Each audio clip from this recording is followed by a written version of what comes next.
안녕하세요. 전국에 계신 경할몬 여러분, 경제 읽어주는 남자 김광석입니다. 반갑습니다. 중국은 도대체 금리를 왜 인하하는 걸까? 이 질문 많이 하시더라고요. 그 질문에 대해서 답변 드려볼까 하는데요. 이미 제가 경제전망 책을 통해서 긴축의 시대로의 전환, 그리고 긴축의 속도, 그 시계가 가속화되고 있다라고까지 말씀드렸고, 이미 제롬 파월은 2022년 한 해 3번의 기준금리 인상도 예고하다시피 이야기를 했고, 테이퍼링 뿐만 아니라 양적 긴축이라는 단어까지, quantitative tightening, 이제 유동성 공급량을 오히려 줄여나가겠다, 유동성을 축소시키겠다 라고까지 발표하는 그런 과정인데, 왜 중국의 중앙은행, 인민은행은 나홀로 미국뿐만 아니라 우리나라도, 그리고 수많은 선진국들, 주요 신흥국들마저도 인플레이션에 대응하기 위해서 기준금리를 인상해 나가고 있는데, 왜 중국의 인민은행의 모습이죠? 중앙은행은 왜 기준금리를 인하하려 하는 걸까? 라는 그런 질문 많이 하시는 것 같습니다. 자, 기준금리 하면 사실상 기준금리, 중국의 사실상 기준금리 역할을 하는 것, 바로 LPR이라는 단어죠. LPR부터 우리 이해를 해 나가시면 좋을 것 같은데요. 바로 대출 우대 금리라는 개념입니다. Loan Prime Rate. 중국의 중앙은행과 약 18개 정도의 상업은행이 있는데, 이들의 가산금리까지 더해서 만들어지는 것, 그것이 바로 대출 우대 금리 LPR이라고 생각하시면 좋겠고요. 그냥 중국의 사실상의 기준금리다, 이렇게 이해하셔도 도움이 될 것 같습니다. 근데 그 대출 우대 금리를 어떻게 합니까? 인하를 해 나가고 있죠. 그리고 최근에도 21년 들어서도 오히려 인하하고 있는 거죠. 그뿐 아니라 이 통화 정책에는 크게 3가지라고 분류를 하면 좋을 것 같아요.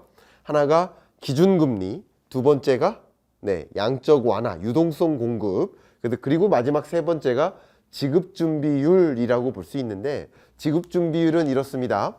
자, 은행에 이게 맡겨지는, 저축되는 돈의 양이 있을 것 아니에요? 그러면 은행이 저축받은 그 돈을 가지고 대출해주는 비즈니스를 하고 있잖아요. 근데 그 은행이 저축을 받으면, 100만 원의 저축을 받았어요. 그럼 100만 원을 다 대출해주면 은행의 부실이 예고될 수 있겠죠. 그래서 100만 원 받으면 그 중에 50%만큼은 비축해둬, 대출해주지 마. 50% 내, 그러니까 저축액의 50% 내에서만 대출을 해줘 라는 것이 지급준비율의 개념이라고 볼 수 있겠죠. 결국 지급준비율을 낮춘다면 조금 불안해질 수는 있겠지만 유동성을 더 많이 풀 수 있겠죠. 결국 지급준비율을 낮추는 행위 자체가 완화적 통화정책이라는 거죠. 근데 지급준비율을 또 낮추죠. 그러니까 이런 것들은 중국의 완화적 통화정책 기조다라고 해석해 볼 수 있을 것 같아요. 정말 세계적으로 긴축의 시대가 오고 긴축적으로 통화정책, 이 시계를 앞당기고 있는데 중국만 나홀로 완화적 통화정책 기조를 유지하고 있구나라는 그런 이상한 생각이 들 수 있을 것 같아요. 그런데 말이죠, 모든 통화정책 기조를 다 완화적으로 하기보다는 앞에 말씀드렸던 그 2가지, 기준금리와 지급준비율이라는 관점에서는 완화적인 스탠스를 점진적으로 아주 천천히 이렇게 이행해 나가고 있지만, 유동성 공급이라는 측면에서는 그렇지 않아요. M2 신규 대출 증가율을 보면 2008년, 2009년 글로벌 금융위기 때 급증했었죠. 근데 지금은 코로나19 충격 이후에 오히려 더 줄어드는 모습을 보면 유동성 공급을 적극적으로 활용하지 않는 것 같아요. 그러니까 미국이 1200억 달러씩 유동성을 계속 매월 공급하는 이런 조치랑은 좀 다른 것 같아요. 실제 중국 인민은행의 유동성 공급 잔액을 보면 2018년 이후로 오히려 줄어드는 모습이에요. 안정적으로 그냥 그러니까 그냥 큰 변화가 없는 움직임을 가지고 있다라는 것이죠. 근데 이것을 보면 한마디로 통화정책을 완화적인 스탠스를 유지하고는 있지만, 그렇다고 또 완화라고 보기도 어렵고, 그렇다고 이제 긴축은 절대 아닌 거고, 매우 중립적인, 다시 말하면 신중한 통화정책이다, 이렇게 하면 될 것 같아요. 매우 신중한 통화정책을 단행하고 있다. 그러면 어쨌든 세계적으로 긴축적으로 통화정책을 단행하는데 중국만 나홀로 신중한 태도, 중국만 나홀로 다소 완화적인 통화정책을 유지한다면 그거야말로 굉장히 적극적인 완화적 통화정책 아니냐 하는 해석도 가져볼 수 있을 것 같습니다. 그런 나홀로 완화적 통화정책, 이 중국은 왜 그런 행보를 보일까? 그 이유를 제가 정리를 해봤는데, 첫 번째는 바로 유동성 과잉입니다. 보신 것처럼 GDP 대비 M2, 유동성이 차지하는 그 비중을 보면 중국이 압도적으로 높죠. 그리고 그 증가세도 강합니다. 유동성이 너무 많이 풀려 있다. 이미 많이 풀려 있기 때문에, 코로나19와 상관없이 말이죠. 이미 많이 풀려 있기 때문에 유동성을 더 많이 공급해서는 안 된다라는 판단이 드는 것 같고요. 두 번째는 그 유동성이 풀렸을 때 어디로 쏠렸느냐. 보시는 것처럼 농촌보다는 도시로 쏠렸어요. 그러니까 농촌과 도시 간의 격차, 어떻게 보면 지역 간 불균형이 전개됐다라고 볼 수 있고요. 유동성 쏠림이 일어났고 또 부동산으로 유동성이 많이 쏠렸죠. 그러다 보니까 빈부격차가 또 난 거예요. 부동산으로 유동성이 많이 투입된다는 얘기는 결국 부동산을 갖고 있는 자와 부동산을 갖고 있지 않은 자 간의 격차, 양극화가 벌어진다. 저는 경제일고준남에서 뭐라고 했습니까? 네, K자형 회복이다 라고 표현을 했죠. 그런 것들이 계속 전개되니까 빈부격차, 지역 간 격차, 이런 것들이 계속 전개되다 보니까 안 되겠구나 라고 해석을 하고 있는 것이죠. 그 다음 또 주요국 대비 GDP 대비 기업부채의 비율을 보면 중국의 기업부채 비율이 압도적으로 높죠. 우리나라도 꽤 높은 편인데, 그리고 이 신흥국 평균보다도 훨씬 높게 상회하고 있는 모습이죠. 이런 것을 보면 기업들의 부채 확대, 결국 기업들이 부채가 늘어나면, 기업 부채 문제가 심각해지다 보면 기업들이 그 부채를 상환하지 못할 가능성이 높은 부실 위험에 처할 수 있고, 그것이 결국 중국 경제를 억압하는 경제의 회복이나 성장을 지연시키는 그런 걸림돌로 작용할 수 있겠다라는 우려 때문에 역시 기업 부채 문제를 고려하고 있기 때문에 유동성을 적극적으로 공급하지는 않는다. 그러니까 유동성이 아니라 지급준비율이라든가 기준금리와 같은 반쪽짜리 완화적인 통화정책, 다소 신중한 통화정책을 취하는 이유가 된다라고 해석해 볼 수 있겠습니다.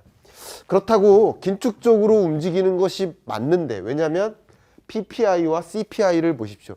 이 PPI는 생산자 물가, 그리고 CPI는 소비자 물가, 이렇게 해석하면 좋겠는데, 보시는 것처럼 인플레 압력이 작용되고 있기 때문에 물가 상승을 잡기 위해서 높은 금리가 필요한 것이죠. 낮은 금리가 아닌 것이죠.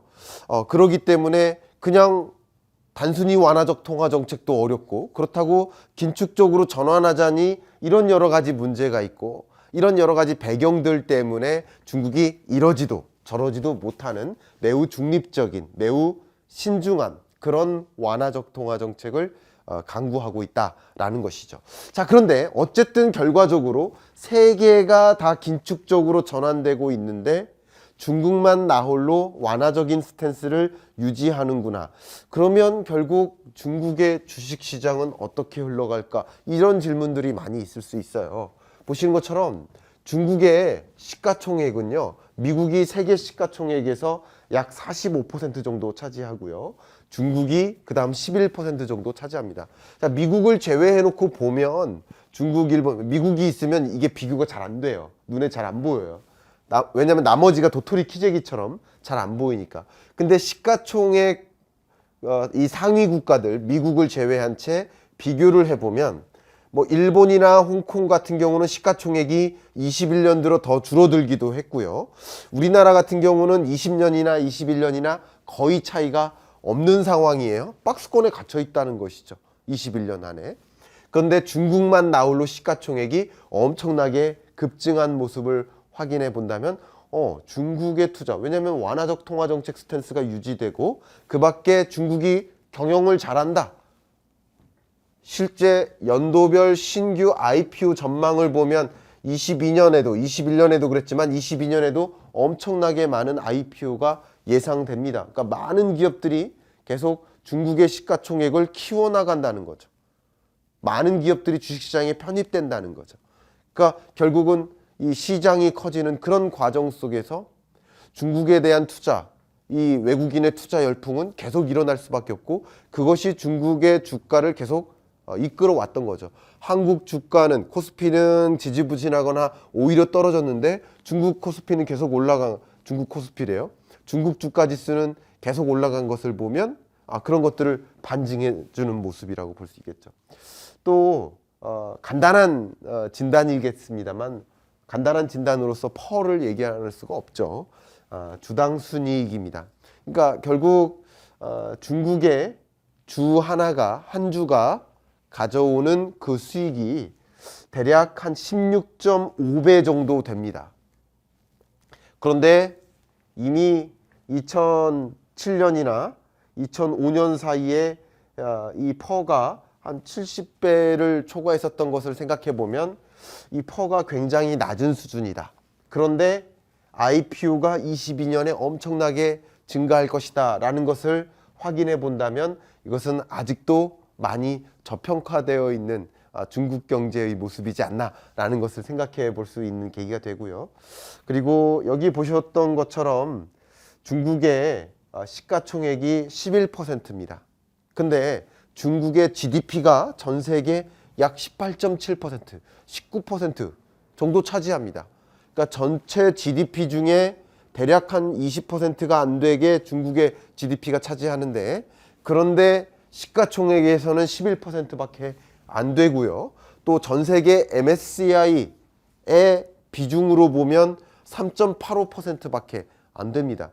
그렇기 때문에 중국에 대한 투자는 상당히 22년에도 유망할 수 있겠구나라는 것을 가볍게라도 진단해 볼 수 있겠는데 그런데 여기에 중국의 나홀로 완화적인 통화정책 스탠스 이것은 아무래도 중국에 더 많은 투자 자금이 몰릴 수 있도록 하는 그런 계기를 마련하는 것이 아닌가. 중국 자체 국내 주식 가격의 상승세가 어느 정도 유지될 가능성이 또 높겠구나. 이런 것을 또 환율도 방어할 능력도 있겠거니와 이런 것들을 생각해 보면서 중국은 왜 나홀로 금리를 인하하나 이런 질문에 대한 답변과 그런 변화 속에 또 어떤 중국 주식시장을 비롯한 중국 경제의 행방도 같이 확인할 수 있는 그런 계기가 되셨기를 바랍니다.